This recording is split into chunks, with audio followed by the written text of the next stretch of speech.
Tu donnes tout. Tu es là, tu fais attention, tu aides, tu écoutes, tu essaies d'aimer du mieux que tu peux. Et pourtant, parfois, il ou elle ne le ressent pas.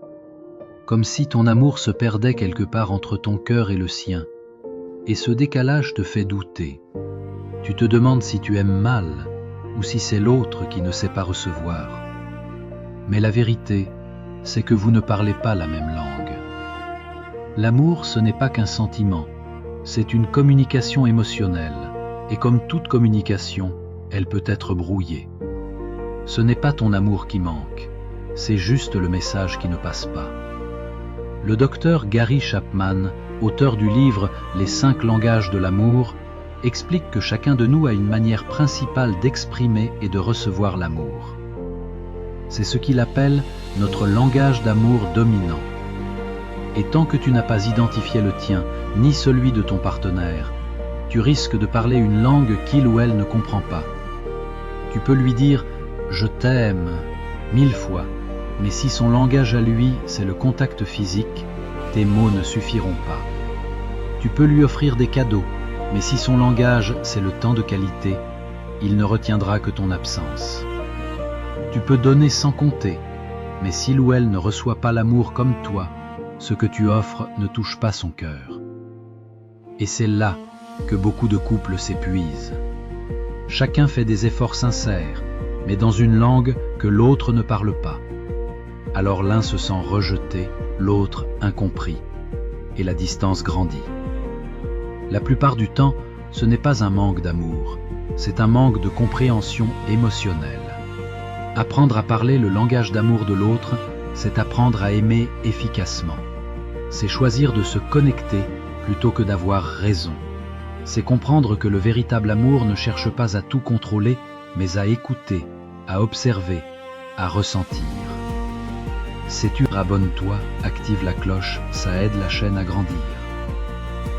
Les 5 langages de l'amour sont simples, mais puissants. Le premier, c'est les paroles valorisantes. Ce sont les mots qui élèvent, qui rassurent, qui donnent confiance. Un « je suis fier de toi » peut parfois valoir 1000 gestes. Si ton partenaire a ce langage, une parole blessante peut détruire ce que 10 gestes bienveillants n'ont pas pu réparer.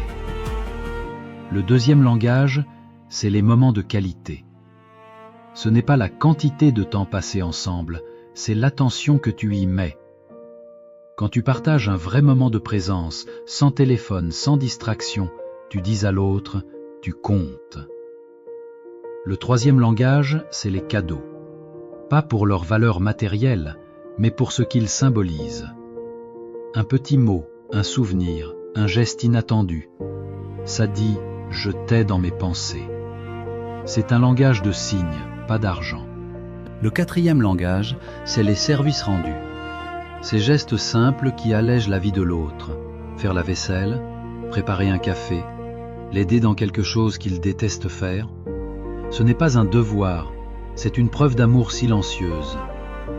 Tu dis « je vois tes besoins et je veux t'aider ». Et le cinquième, c'est le contact physique.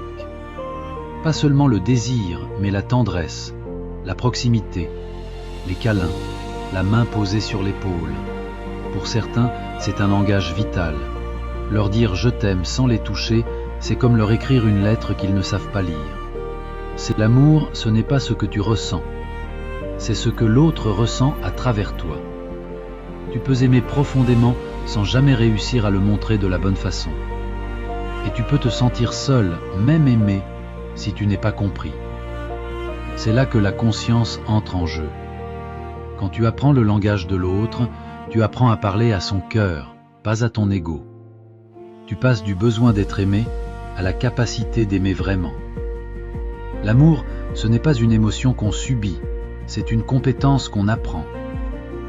Et quand tu sais parler son langage, tu vois la magie opérer.